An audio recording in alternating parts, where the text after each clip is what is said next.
So to start up a Jupyter Notebook, we type in Jupyter Notebook.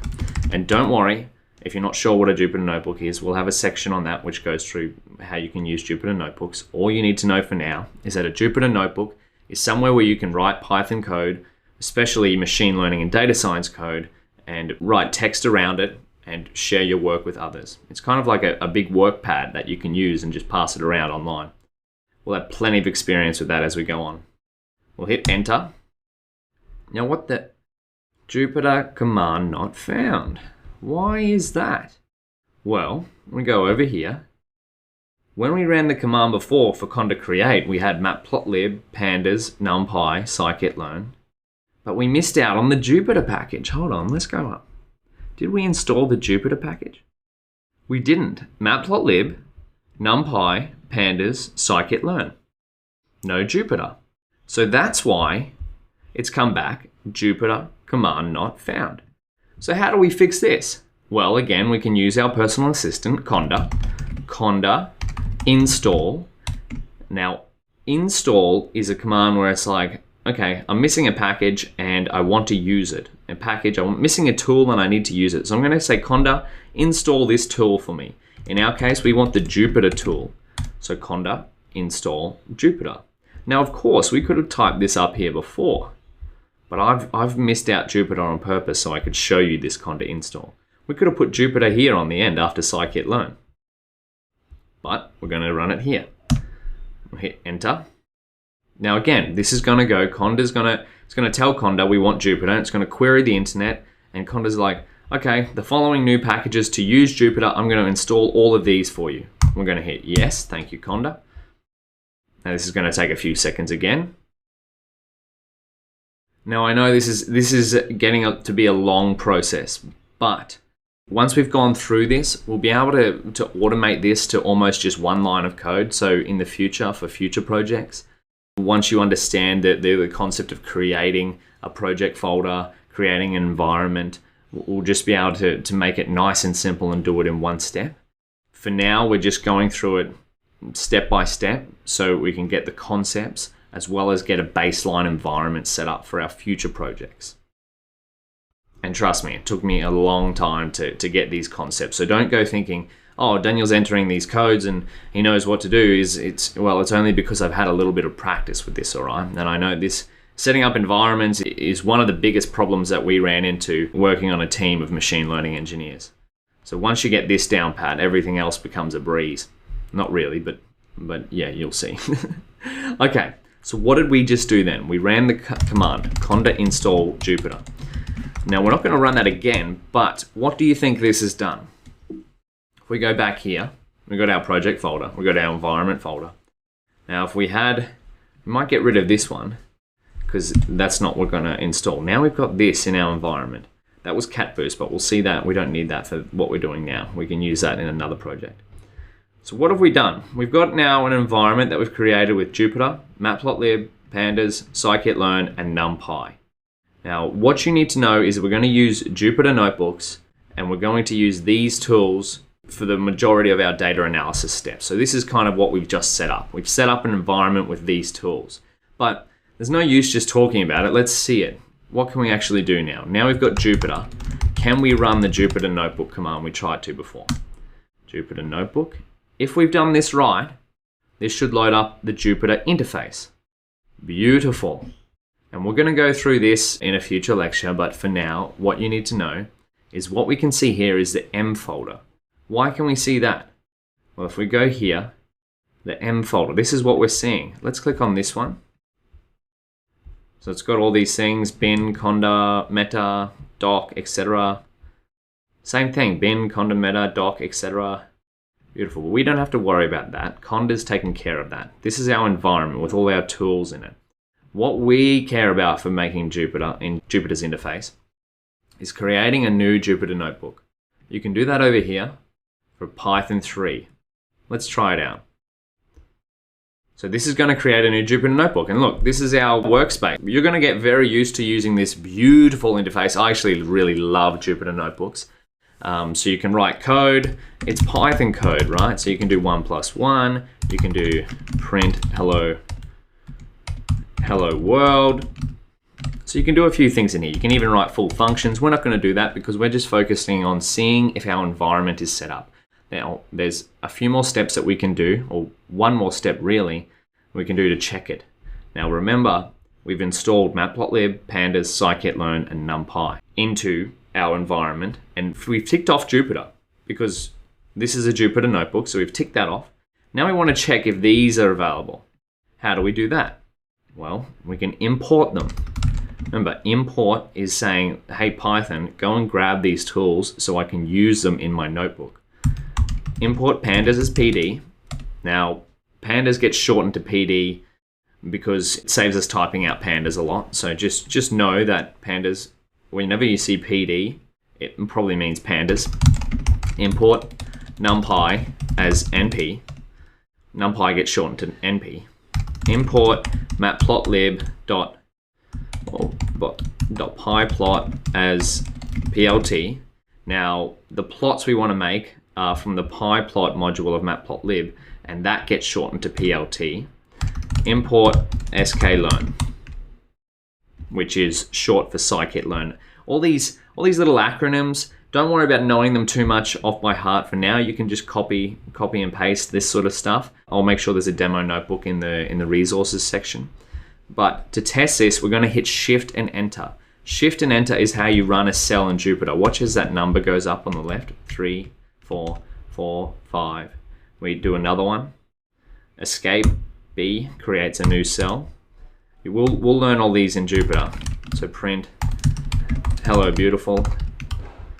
That's going to be cell 6 because that's how many cells we've run. So this one should be 7 if we hit Shift and Enter. Excellent. Now, why did this work? Well, remember the code that we ran? We're not going to run it in terminal again, but it's going to be conda create prefix. This line of code is what helped us set this up. Prefix, pandas, NumPy, matplotlib, scikit-learn. What we've done is we've created a conda environment in our sample project folder, and we've installed pandas, NumPy, matplotlib, scikit-learn. But then we tried to run Jupyter, but we couldn't, so we used conda install Jupyter, and then we could access this Jupyter notebook. So that's the workflow. We have our computer, we downloaded Miniconda, which came along with Python, and Conda came along with Miniconda. So then we came into this one, and what we did on our computer was we created a project folder, and then within that project folder we used Conda to create an environment which now contains these tools. So what does that mean? Well, that means that we can now use this environment to work with our data and start to build machine learning models, start to analyze data. And because we've done it with Conda, if we wanted to share our environment with someone in the future, we can. But don't take my word for it. Let's go back over to Finder. If we look in the sample project folder, we've got env and untitled IPyNB.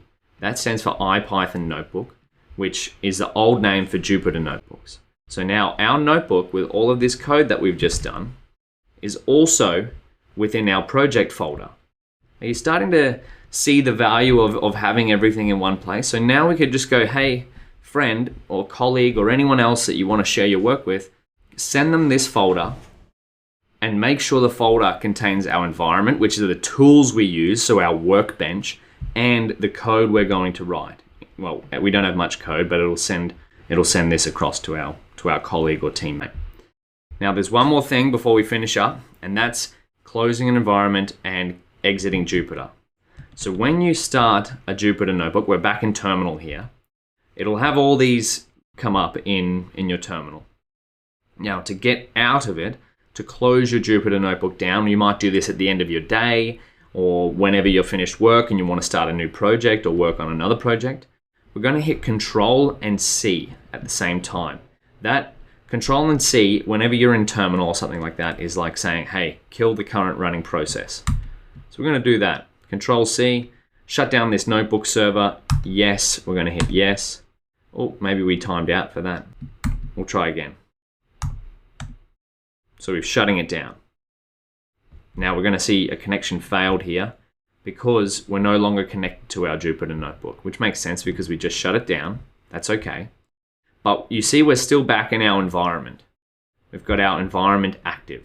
Now say, for example, we wanted to change to another project, so another project of this in a different environment. We want to exit the one we're currently in to go to another one. So we can go conda to deactivate an environment.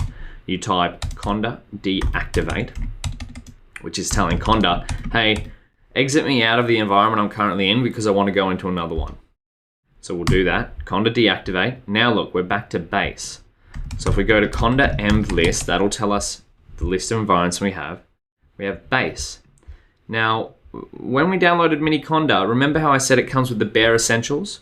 What do you think would happen if we tried to run a Jupyter Notebook from the base environment? Let's try. Jupyter command not found. Why is that? Well, because remember when we created this environment, we installed Jupyter? Base doesn't have that. It has the bare necessities. We had to create our own custom env before we could access Jupyter. Now, how would we get back into this, back into working on our project? Now, these steps I'll include in the resources section, but this is what you'll probably get most used to when working on different projects, all right? So we go here, conda activate. Remember, conda, we wrote this one down earlier. Conda activate, which is saying, conda, hey, activate my environment, called this one. We're going to type that out, users. Yours might be different, right? Remember, this is custom depending on what you've labeled your projects or your environments. The standard name is env though, so that might not change.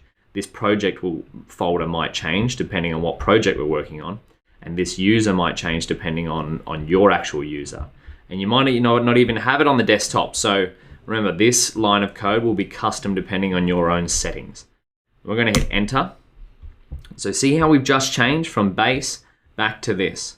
So now we're active in our env. So if we type in Jupyter Notebook, remember this is the workflow. Jupyter Notebook, we come back, we're going to see this is the Jupyter interface and this is the notebook we created 5 minutes ago. And we come in here. Now whenever you come back to a Jupyter Notebook, these cells are going to reset. So 1, 2, that was just 5, that was 6, now it's going to be 3, this will be 4. And again, we're going to have a whole section on Jupyter Notebooks, but this is the main thing we need to remember for now.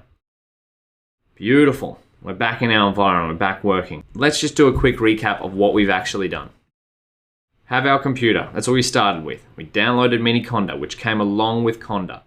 And we come into this one. We wanted to set up an environment to work on our heart disease project. So what did we do? We had our computer, we created a project folder on our desktop called sample project, and then we used Conda to create an environment and installed these tools, Jupyter, Matplotlib, NumPy, Pandas, scikit-learn, into our environment. And what we were left with, if we come back to Finder, is we've got an environment folder within our sample project folder and a Jupyter Notebook with some template code. Now you'll see in the future projects that these lines here are going to form the basis of many future projects. These 4 tools themselves are fundamental to machine learning and data analysis as a whole. So you'll probably get very familiar, or you will get very familiar if you go through this course, importing them and using them. But that's enough for now. Remember, if you get stuck, check the resources section. Don't forget to look at something like this flowchart. There's also a blog post that goes along with it, but that'll all be in the resources section.